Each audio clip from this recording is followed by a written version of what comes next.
Welcome to Dire Straits. I'm Amanda Monty. I'm Tracy Clark-Flory. This is the second installment of our two-part episode on the very dire state of dating apps. The last episode was paywalled because I reported back on my own experiences this summer, exploring online dating for the first time since I became single and ever in my life. Oh, it was a lot. In this episode, though, we're talking about strategies for navigating the apps as a woman, whether you're interested solely in sex and pleasure or you're seeking a long-term relationship. I can't wait. This episode is free, but our paid subscribers make this podcast possible. You can upgrade now at direstraitspod.com. That's straits with a GH. You'll get all of our episodes without any paywalls, and you will help support independent feminist media in a time of total media collapse.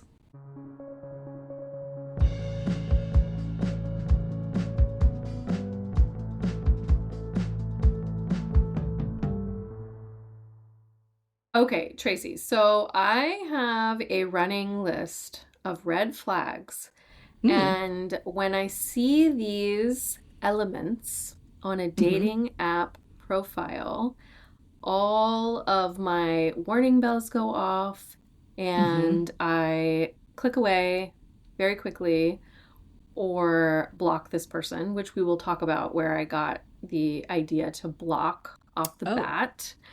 So I wanted to share my red flags with you to kick off this episode and get your reaction, because I know that you're not familiar with these very common tropes that women are seeing all the time on the dating apps. To be clear, these come up a lot. And yet, of course, we are still hearing so much about women's heteropessimism and how negative they are about dating. So as a happily married woman, I want to know how you would feel if you saw these on the dating apps. Okay. Let's start with maybe the most obvious one, which I have been toying with. I want to write a whole essay on this, which is the dick pic. Now, to be clear, I have seen pictures of these members, privates, covered in underwear. Private parts. Obviously, I'm a mommy. Covered with underwear, mostly on hookup apps, because as far as I'm aware, you can't actually put like explicit photos on these that apps. Like on your profile. Right. I think that there have been some issues with men violating those rules on apps. But in general, I think that explicit photos are not to be shared. And you'll see like warnings when you sign up for the app that you shouldn't be doing that. Doesn't mean it's not happening. So if you encountered one of these in any context on the app, whether it's your messaging or you see it in a profile, what would be your reaction? An undies pic. But like a pretty suggestive one. Undies pic. So it would totally depend on whether I was like approaching this, I think, like, I mean, this is like such a weird hypothetical. I cannot even imagine this. But it's like if I was approaching this as a like, I'm looking for sex. Yeah. And just sex. Yeah. If that's something maybe I would ever do, I don't even know. I'm having an existential crisis right now. The dick pic is making me have an existential crisis.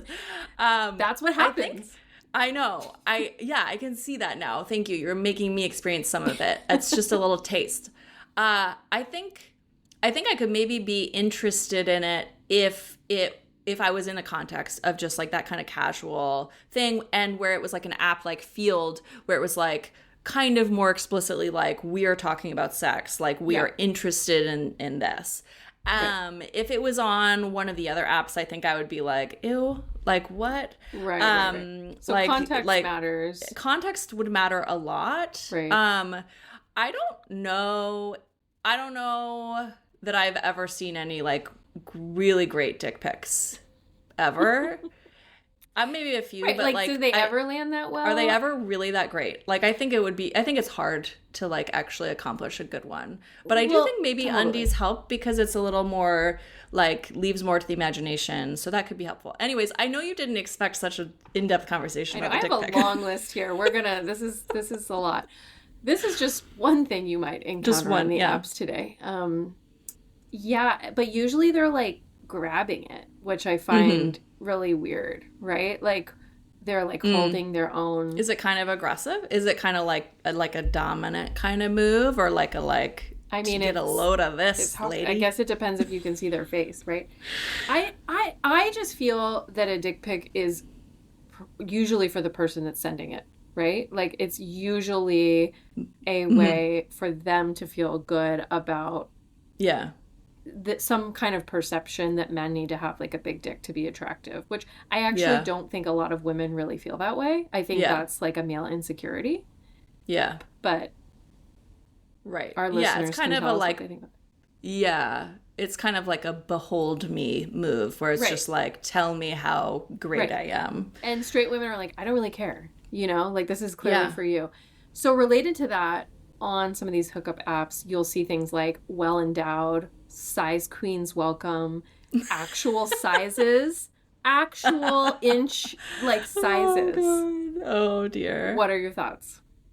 That I would not be into. Like, I just, it just seems like, I don't know, with all of this, like, it just like, to me, like part of the excitement of sex is the interpersonal connection. Even within like a hypothetical casual scenario, it would still be about the dynamic that could be established between two people. Right. And like boiling it down. Yeah. The surprise, like not knowing, like there's a lot to be said for discovery. So I guess I want to loop back to the dick pic question again, because I do think that there's like part of what is exciting is the first discovery. Like it's like the first kiss, it's the first time seeing someone naked, like all of those first is like tremendously exciting, right? Like, and then to take it all out of it and then to boil it down to numbers and measurements feels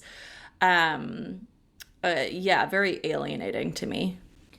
Okay, but men are seemingly obsessed with measurements and the other, oh my god! Because the next thing I'm going to ask you about, a ruler to his own dick. Right. Well, the next thing I'm going to ask you about is height, because apparently that is another very live male insecurity. And I don't doubt that there are women who are using, you know, like the filters. Like you can filter out if you're not over 6 feet tall, right? I would never do that. I mean, I find that just like the strangest. I think it might be a generational thing. I don't know. Yeah. Or it's just a really live male insecurity that actually doesn't matter that much to women because they'd rather you be like a feminist.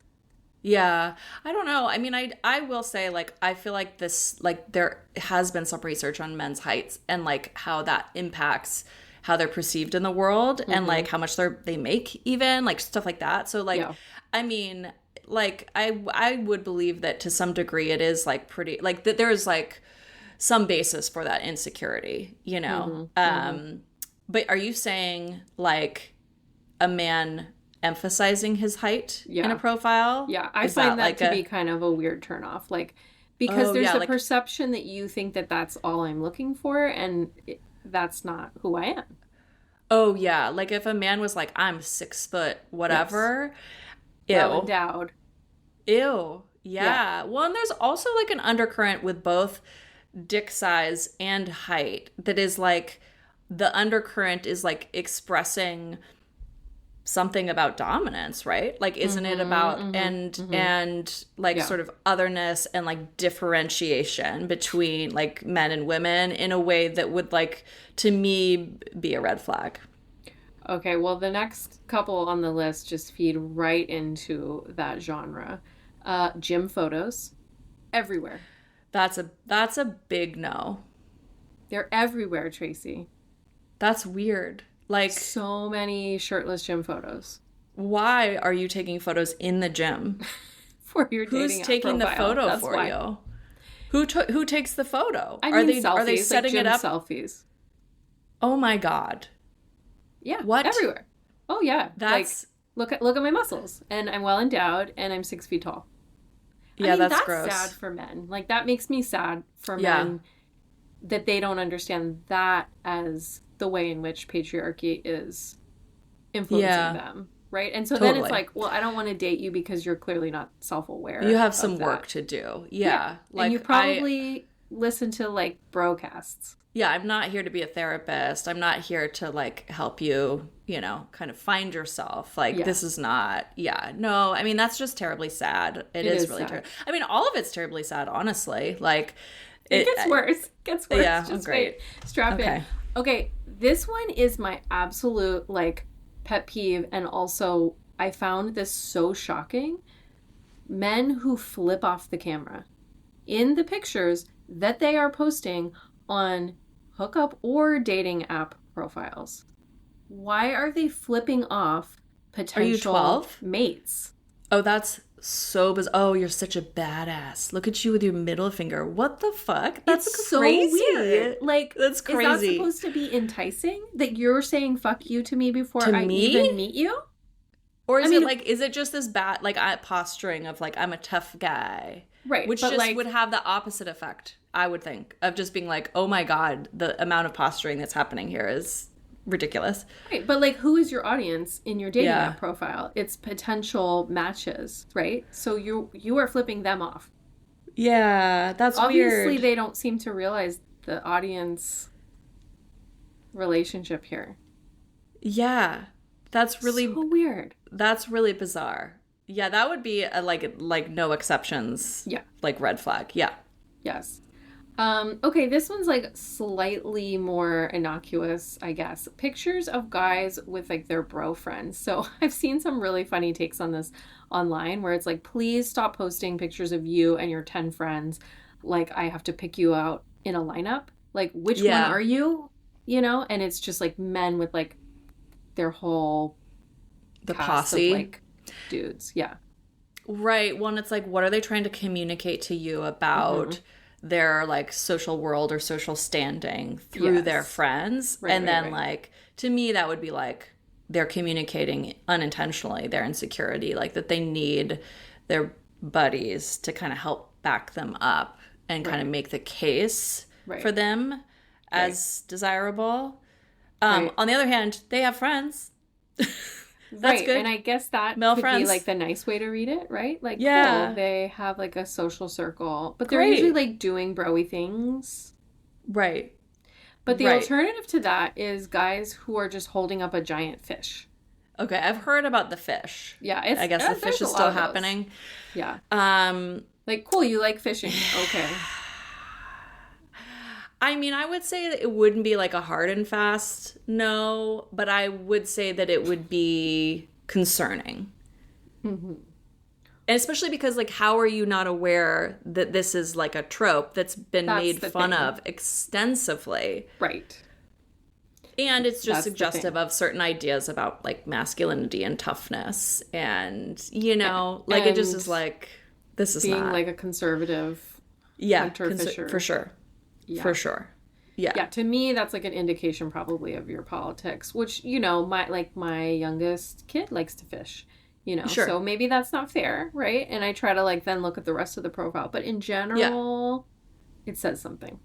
Right. I would agree. So kind of related to the guys who flip off the camera, guys who are sticking their tongues out, Really? like in selfies, just like sticking their tongues out. Like, is it like a playful, like, I mean, I Like- guess they think it is. are they like, is it like a sticking their tongue out in a taunting way? Or is it a sticking a tongue out in a like, I think there's I mean, I a don't even- range. there's a range of sticking the tongue out? There can be like the sexy tongue, or there can be like the nah, like. I'm like so tempted to ask you, because I'm looking at your face right now on video, to do it. But then I our can't listeners- replicate the male attitude in these photos. But like it can be like, look, I'm sexy, and to me that feels suggestive of like, I have a tongue, I can do things with it, right? Yeah. I don't find think that like attractive. It would like, depend I know on the you picture. have a tongue. I would wouldn't assume you have mind one. seeing the tongue. I think if there's a way to convey the possession of a tongue without like Sticking displaying it it such an obvious way. Mm-hmm. Again, it's like there's a little bit of mystery, a little bit of intrigue. Like, let me perv out about your tongue that you're not intentionally displaying for me. Like, that's way more desirable than you like flicking it out in like a very obvious way. I think again it like comes back to like order of operations for me, right? Yeah. Like, cool, you have a tongue, you could do things with your tongue, but like maybe we don't start there. Yeah. Right? Like maybe that's not the first interaction I have with, like, my first impression of you is you have a tongue that you would like me to know about. Yeah. And also you're like putting it on the internet, which is like, you know, I'm not trying to like slut shame here, but it is like a little. It is a little bit like, okay, like it's just giving me information that is valuable for me to know about you, which is just like that is what you're leading with. And so you're probably like, you know, courting a lot of other women with your tongue, and maybe I'm okay with that, maybe I'm not. It's you know, again, like I think part of the thing with red flags is like this is good information to have. Like, thank you. Message received. Choice. It's a choice. Yes, and we're going to talk about that when we talk a little bit more about like strategies for reading these, because these are really common like tropes that you'll see on dating apps, but there's also like just more random stuff that you might encounter. Okay, we talked about this a little bit in our last episode, but I want to hear more about your feelings about apolitical guys or moderate guys. Not quite the same thing. I don't think those are really synonymous. Mm-hmm. But people do list that they are not political or that they're moderate. Occasionally, people don't select anything for their political orientation, which I find frustrating because it's like, well, you're probably then not political, right? Yeah. Or apolitical, but you don't want to put it there because you don't want to get filtered out in searches. Right. I mean, yeah, both are like an absolute no exceptions, no. Yeah. But I actually want to say, like, I think that the moderate would makes me angrier than the apolitical, because I think the apolitical I'm also mad at, but it's almost like I can be like, okay, you're just like, you are tuned out, you like are just like not bothering, but I actually like the moderate gives me something to be enraged about and argue against, you know, because you're actually like you're actually trying to think about this stuff and you're being extremely dumb about it, so that pisses me off. Right. It's more like the apolitical guys, it's like, oh, you're not thinking. Right. But then again, it's like you're not thinking because you have the privilege to not think. And so like that is actually a form of thinking. It's just choosing to opt out. It's choosing to not care about X, Y, and Z issue that you are clearly aware are happening in the world right now. So just like both of them. Right. The not political is like giving like Gwyneth Paltrow, right? Yeah. Like her recent statement of like, oh, I don't really care. I don't, you know, it's like so privileged to be able to just like look away and pretend like you can live a not political life. Right. Like, that's not a reality. Yeah. Like, hate to break it to you, but you actually are political, whether you want to be or not. The moderates, I agree. Like, I feel like they're probably conservative though these days. Yeah. You know, like, they think they're moderate because they sort of like vaguely think that women should have rights. But when you get down to brass tacks, like, do they really respect women as full humans? Probably not. Right. Right. Yeah. It's just the like, it's I think that's what we were talking about in the last episode. It's like the shifting Overton window. Yeah. Yeah, exactly. But also, this is really great information to have. Again, like great keywords to be looking out for. Right. But so discouraging because it's so common. And we live in the Bay Area. So I'm seeing people in, like, this is supposed to be one of the most liberal areas of the country, right? Which brings me to my next red flag that you will see a lot in the Bay Area. And that's guys who work in AI. Or data scientists. Okay. So they might, do they say AI or do they just say data scientists? Some of them say it like it's a brag, which is not what they think it is. Yeah. I mean, that sucks. That's just, and also, like all of these things, they're communicating something about themselves and how they think. that, you know, there's a lot that is conveyed there. Yes. Yeah. So then we have, you know, guys who will put things in their profiles about the women that they're looking for. And when we talk a little bit about some of the popular dating strategies today, in just a minute, we're going to talk about identifying these further. But we have statements like women who take care of themselves. Oh, Right? I'm looking for a woman who's active. Oh, God. And I'm looking for a woman who doesn't take herself too seriously. Terrible. These are all terrible. Like the subtext in those. Oh, yeah.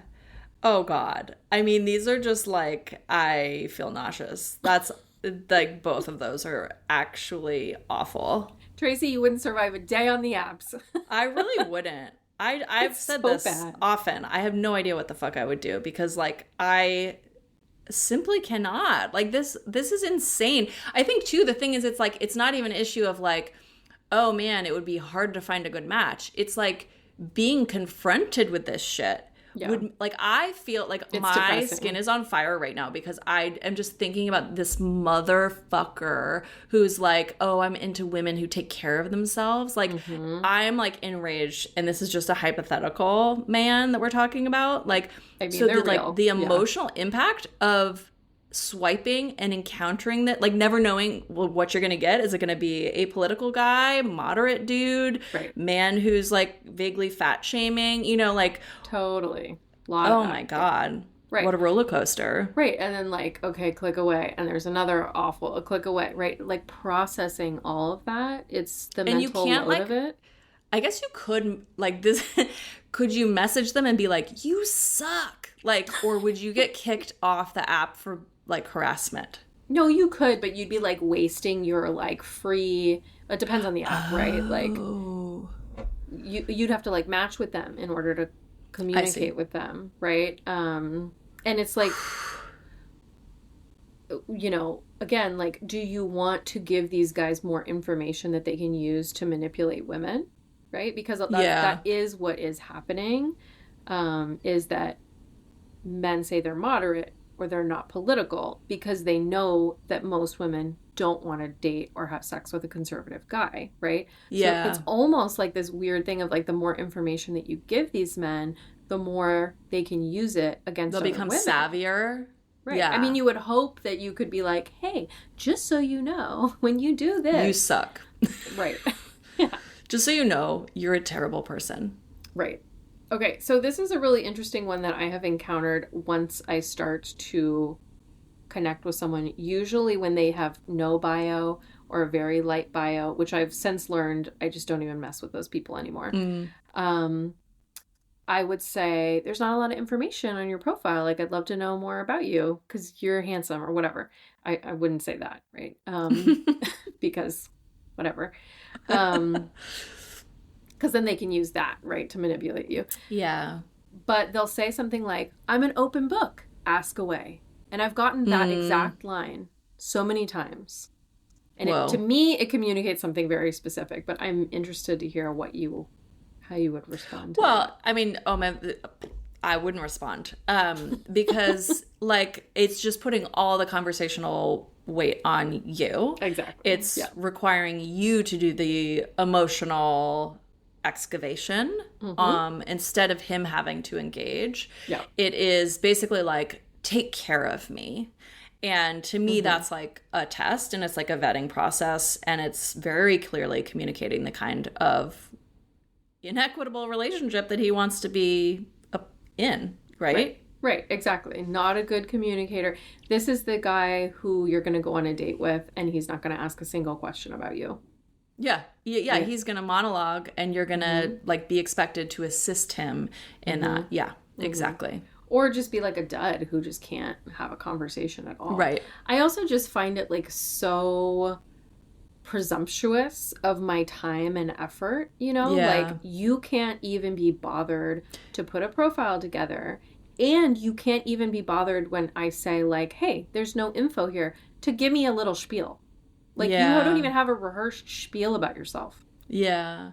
Well, but are these, like, especially attractive men who are just like defaulting to their like, traditionally handsome good looks. I mean, Like, I is think, that, yeah, probably some of yeah, them are, or they think they are, right? they Like, think they are. whether we would agree that they,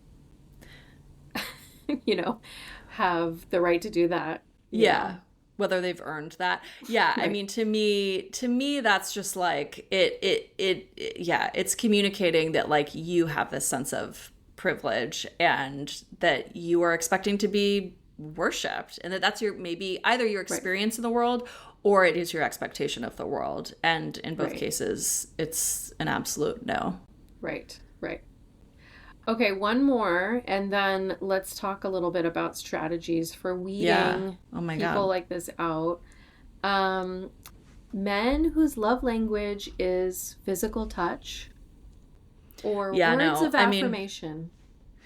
any man who used love language in his profile to me, Yes, regardless of what love language he chose, I would be like, ew. agreed. And, but like, yeah, love language is like, I mean, I feel like we probably talked about this in our, episode on, the labor of sex within marriage, right? Right, Like this sort of like expectation of being cared for in this way and the presenting it as his love language that you must necessarily communicate in this way for him, that this is right, just how he is. I no, it's the right. mm-mm. Like, okay, is this supposed to be like new information to me that like a man's love language is physical touch? Like, You want to be touched. right. Of course it is. Of course it, because I haven't seen any man post that their love language is anything else except if it says like physical Mm, touch and words of affirmation, right? Like that is a mm, relationship. That's just a yeah, relationship. You touch each right. other and you say nice things to each other. Duh. Yeah, right. What are the other love languages? I don't even know all the love languages. Acts of service, I Oh, acts think. of service. Yeah. Gifts. Maybe there's a fifth one. I mean, Yeah. the whole like yeah, the whole framework of love languages too, to just have like no awareness of like the sort of cultural problematics of that. I just feel Yeah. like we're not going to get along. One, it also just feels like people tend to use it as, like men, I mean, as a way of excusing their shortcomings in certain other arenas. Right. Like it's like, oh, well, yeah, I don't communicate well Mm-hmm. because my love language is physical touch. And so Exactly. I will touch you and that's me showing my love but I won't ask you about your day. Right. Exactly. Right. Like that is the pattern in so many heterosexual relationships. Yeah. Men claim their love language is physical touch, women want emotional connection, right? Yeah. And it becomes like a chicken or egg situation, Yeah. right? Like, well, Right. he's not willing to put in the work to give words of affirmation or emotional connection, right? And Right. she doesn't want to just have sex with somebody who doesn't show up for her in the ways that she needs him to, right? And Right. so the love language thing just kind of codifies it of like, well, we have different love languages. Like, let's not Right. explore how gender and power have structured those, how our Exactly. socialization structured Right. those. Yeah, and like Is the what it love is. language like framework just gives us language to naturalize and excuse Yeah, these gendered differences or stereotypes, right? Like right, right. yeah. Exactly. Okay. So when I started to get kind of deeper into the apps and realized that what I just described to you is like 75% of the dating pool Oh my God. that I was being Really? exposed to. Do you really I think that? Is I that really mean, true? here's the thing. The apps are designed to not give you what you actually want, even though God. like probably somebody who I'd really get along with is living in Oakland right now, right?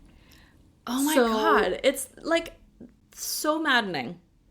it's so maddening. I mean, like, I have said I would like to be served liberal people on the app or whatever. And I'm Uh-huh. still inundated with conservative Christian, Catholic, moderate, not political. So that's a Mm-hmm. choice that this algorithm is making, right? Yeah.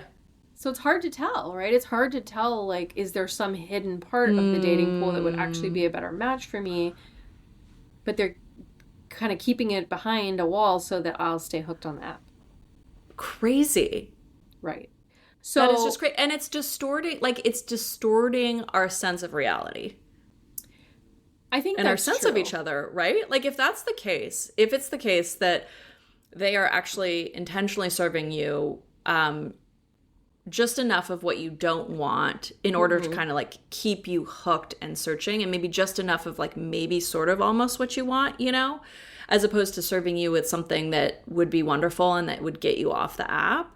Hmm. Like, then it distorts your sense of reality of the landscape of straight men out there. Like, it is like, oh my gosh. I mean, how, I like, think and that's but how true. could Yeah. you say, like, how could you say it, what the actual landscape is?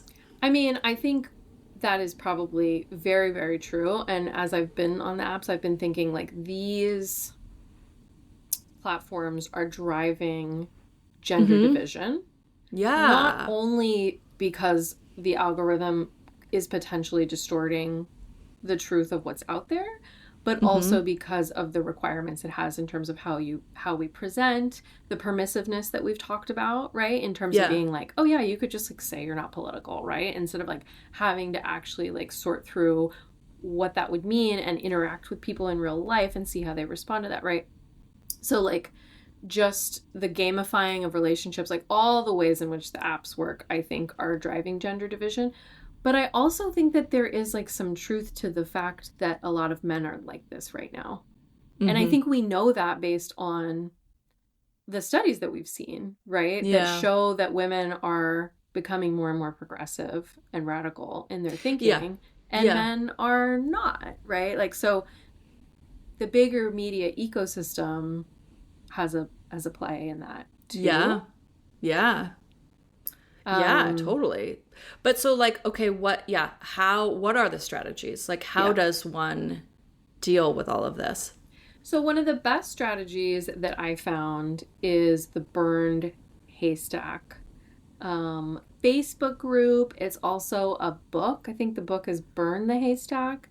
Okay. Jeannie Young is the woman who authored the book and put these groups together, Hmm. and it positions itself as a feminist approach to reading men's profiles and their Oh, prompt wow. responses and doing Okay. like a lot of what we're doing, which is looking for red flags. We have a Mm-hmm. whole episode on red flags and like the Yeah, we do. complications of those, right? Mm-hmm. Sometimes they can be classist, or racist, and right, like, so it's not a perfect system, right? But the burn haystack approach is really using applied rhetoric, right? So when someone says, I'm not political, what does that mean, right? Mm-hmm. When someone says, I want a woman who is no drama, that's one of their Oh popular boy. sort of red flags Oh my God. in that community, in the burned haystack community. What does that mean? What does that tell us about this person? So I think it's Mm. pretty smart because it's rhetoric, rhetorical analysis, it's studying language. We know that language has meaning, has subtext, and it's really teaching women sort of how to use that, right? I mean, I Yeah. studied rhetoric, I taught rhetoric, I have a PhD in literature, right? So these things are kind of like intuitive for me, but Yeah. that's not the case for all women, right? And so it's become this really popular community on Facebook. Jeannie has like a lot of followers on Instagram, and women share screenshots of what they're seeing on Hinge Mm. and they unpack them and analyze them. Men who become like jerks later in the relationship, they'll go onto this Facebook group and be like, hey, what did I miss? Like, here's his initial profile. Like, is there anything I Yeah. could have spotted early on? Um, so I think it's kind of cool. I mean, I have some reservations about how it's laid out, which I think we should talk about. But I do want to say that like if you're a woman who's out there using the apps and you feel like you need some way of approaching it, it's a really great place to start. Yeah. So, okay, so basically the idea is that if you're seeing certain red flags, Mm-hmm. you're blocking the man. You're just and what is Correct. that? What is that doing? How does it all work? So the approach is to block to burn is this Okay. phrase that they use. And it's the idea that you're searching for a needle in a haystack, right? That there's so many, you know, bad dudes out there, people who are just not for you specifically, right? Uh-huh. But that might also be like conservative, manipulative, um, have attachment or commitment issues, right? So the approach is you see these red flags and you completely block that profile. What's the like why block as opposed to just like Yeah. what I forget what swiping right and swiping left is. Like whatever the rejection one is, like what's the difference Yes. between doing that and blocking? Like how does that help? Because the algorithm will serve that person back to you in a couple weeks. Oh, eventually, even if you've swiped yeah. and said you don't like them? Okay. Yeah, which is Okay. crazy and I shows see. that again the apps are just trying to keep us hooked. Right. Okay. So the idea is to like completely eliminate their profile. I see. And, the idea is also that the algorithm itself is not meant to help you. And so this is supposed to be like an approach to um kind of beat it, kind of like beat the dating app algorithm. Like you don't get to serve this guy back to me in a few weeks. Like, no. Exactly. I reject this. Yeah. Okay. Yeah. Yeah. Yeah. Yeah. And then the idea is that over time, you'll have a smaller and smaller pool of, I don't want to say high value men because that's, Yeah. incel Female language. dating strategy and yeah. Right. Well, and I want to hear you talk about like your knowledge of female dating strategies and how this might differ or maybe doesn't differ. I mean, this sounds very practical. Like, is this Yeah. the full extent of it? Is just basically like identifying red flags and then blocking those guys? Yeah, pretty much, right? Looking for some of these red flags. And there's a whole list of them. And, the book kind of lays out like particular things that you're looking for. Like directives is one of the things that Jeannie kind of underlines as like a problem. So anywhere in the profile where it says like, you should be this way. If you want to date me, you should be like this, right? Or a kind of build your own partner thing where it's like, I want a woman who this, that, and the other thing, right? Or like, Yeah. I'm a busy, busy man. That's another thing to look out for, right? I'm so busy. I have such a great life and I want you to just like fit into it. So these are all like, Yeah. No, Yeah. just block those people. But the one thing that I find a little tricky with this strategy for me is that it's about finding like a needle, right? And so there's a little bit of that like finding the one language. one. I don't think that's really how the book or Jeannie like lays it out, but I think it can easily be absorbed that way, right? That like I'm gonna find my prince. Yeah. yeah. And what Right. if you are using the apps because you do just want to have a sexual connection, right? One of the parts of this strategy is to, block people who say anything about your physical appearance or sex right off the bat, which I actually get, even if you are just trying to have a sexual connection with someone, Yeah. because it shows that that person has absolutely no interest in building like anything around Right. that. They don't want to have to do any kind of work of like interacting or establishing a connection. Yeah. Right. But I Right. do think things get a little bit more tricky there. Like, Right. so, and I think that that's acknowledged within like the materials of this particular strategy, right? That like if you don't want a long-term relationship, you may want to approach things slightly differently. Yeah. But what that is, like the practicalities of trying to do that, I have found very hard. Yeah. Like trying to adapt a strategy like this. Yeah. So have you tried to do this? Have you started blocking? And Yeah. have you seen any kind of impact from that? Yeah, I find it very time consuming. I mean, one of the things with this strategy is like also treating the apps like a little like 10 minutes a day, like a small part of your life. which I Uh-huh. think is so important. It's not a place to hang out. Yeah.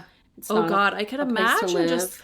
the way that you could lose hours, like where you're Yeah, just like similar to being on TikTok or something where you're just like, well, I yeah, just spent 3 hours swiping. Yeah. totally. But blocking people can also get really addictive, right? Because you're like, Mm. okay, I'm I'm doing it. training the algorithm or I'm like Yeah, I'm outwitting the system. Yeah. like the next time Totally. someone good is going to come through, and that doesn't Yeah. happen, right? Um, but the one thing that I've realized is that if you start out saying, because in all these apps you have to say, like, do you want a short-term connection? Do you a short-term relationship open to long-term relationship open to short, life Oh my partner, God. so you have to kind of select what you're looking for. And I find that, like, as a woman, primarily, not exclusively, but primarily looking for men, like, it's better to just say I'm looking for a long-term relationship, because Mm. anyone who's just looking for a quick hookup, is going to look for people who say short-term relationship. Like, if you want any sort of quality human, you should Yeah. probably look for people who are looking for a relationship, and then maybe you don't have that with them, right? Right. You both decide maybe this is just a little fling. Right. I could see that because it's like, okay, if they're open to a relationship, at least they're going to put the effort in to kind of see if a relationship is possible with you. And Right. then you can kind of decide mutually once you've established a connection, like, it's not a relationship, but we could, be Right. lovers, Yes. Right. Okay. Interesting. So you have to kind of Interesting. like start higher than what you want. Yeah. Yeah. I mean, this sounds like, that I was very critical of female dating strategy, Yeah. which, to me, really, it's like this, world of Reddit and, kind of like I don't want to say femisphere because the equivalents to the manosphere are ridiculous, the risks are not the same at all. Yeah. But, a lot of that advice kind of defaults to what I find to be like gender essentialist ideas. Whereas like, and also like it, again, this like neoliberal sort of like take charge, don't be a victim kind of mentality that I think Yeah. can be really troublesome Yeah. and Yeah. harmful to women, right? Right. Like because it inherently is blaming women who are having bad experiences for like not being stronger. Yes. But this feels quite different. Like this feels like a very kind of like no nonsense, like practical, straightforward approach that is not based on gender essentialist ideas and is actually like seems to have a feminist sensibility that is like where there's an effort to try to like identify the common issues that women are running into with men who then Right. later turn out to be shitty to them. Right. Right. Totally. But I think you're right that, like, any strategy probably has the built-in danger of women blaming themselves later when they get into a shitty relationship, or Yeah. a man reveals himself to be totally not who he was pretending to be, Yeah. or abusive, or whatever, because that's just the cultural default, right? Yeah, because then And it's I so, didn't see the signs. Yeah. right, what did I Right. miss? What did I miss here? And maybe there is something, but, like, it's still not your fault, Yeah. right, that this man was turned out to be an asshole, or Right. whatever, or more seriously, like, abusive or manipulative or a liar, right? So that, I think, is just, in terms of this being an episode about, like, navigating dating now, I think it's important to start there. Like, it's never going to be your fault if this guy turns out to be a jerk. Yeah. You can't sort of patriarchy proof straight dating. Yeah. Right. Right. I mean, God, we talk about a lot, like just this, like the different strategies that women have to, or kind of adopt to attempt to navigate patriarchy, right? And like specifically around love and sex. And it makes sense, especially after our first episode where you're talking about what you're encountering out there, like this firsthand live report that we're getting, where it does feel very dire. Yeah. And that it feels like inherently, like if you want to engage with that landscape, that you have to adopt some kind of approach or some kind of strategy, whether it's something that you are, sharing in a Facebook group or something that you've just kind of developed on your own, like your own sort of intuition or sense of what's off or what a red flag is to you. It's just like the unfortunate reality, it seems like, that's what's facing women out there. Right. And yes, I think you're right. Like the other thing, another strategy is to decide what you are willing and not willing to put up with off the bat and have your own sort of internal red flag list, and really get clear on that. Especially if it's like, hey, if this guy doesn't set up a coffee date in a week, done, right? Or whatever it might be. If this person messages me and says, what are you doing? Right? Like, what's up? What do you got going on today? Like, or whatever irritating thing, like having that system for yourself.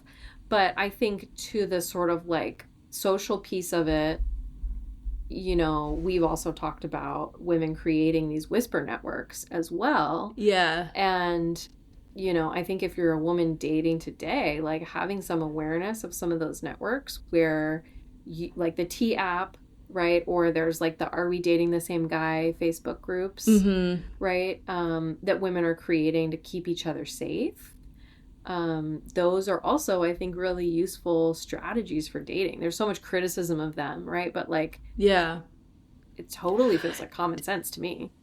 Didn't the T app end up like having some kind of scandal behind it? Like it was like the guy like used his mom or something like in order to, like that, which again just underscores the like needing to be on the defense all the time. Nothing is safe.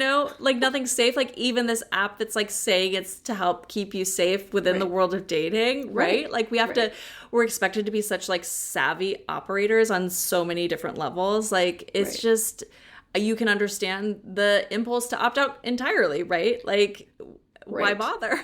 Well, that's the other option, right? Is like you don't have to be on the dating apps if you're a single person. So let's talk about that though, because I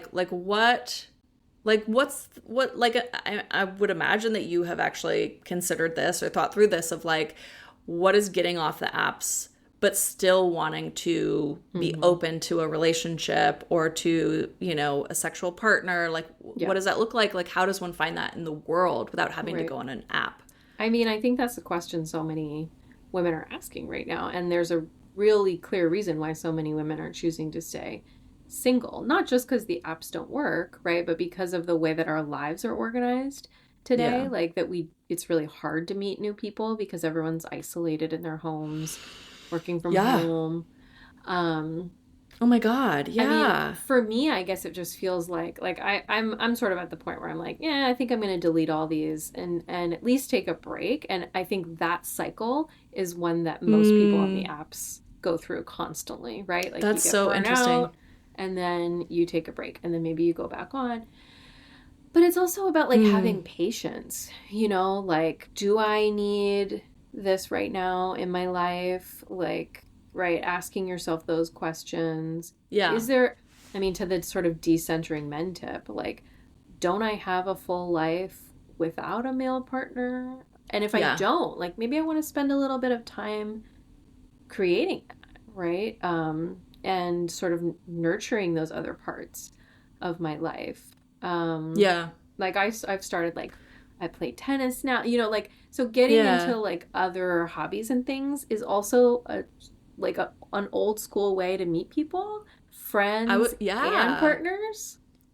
I mean, that seems like an amazing thing, is like anything that is going to drive you out into the world, that is going to enrich your life and also potentially expose you to other human beings in the flesh, where you have that context for a person and it's not just the swiping and the superficial judgments. Like, seems like such a wonderful thing. It's like, take a pottery class. Like, it sounds so corny, but like actually seems like the thing that has the most potential. Go to a coffee shop and work, like, Yes, exactly. and like this, that was a thing. Like, I know we talked about this at our event that we did in Oakland last year, where like, Maisha Battle, our friend, feminist sex and dating coach, was like, yeah, people used to like have meet cutes like on public transportation, or, like, and it's not just like the pandemic influence of it all. It's also like the knowledge that there's this app in your pocket where you have access to all these hundreds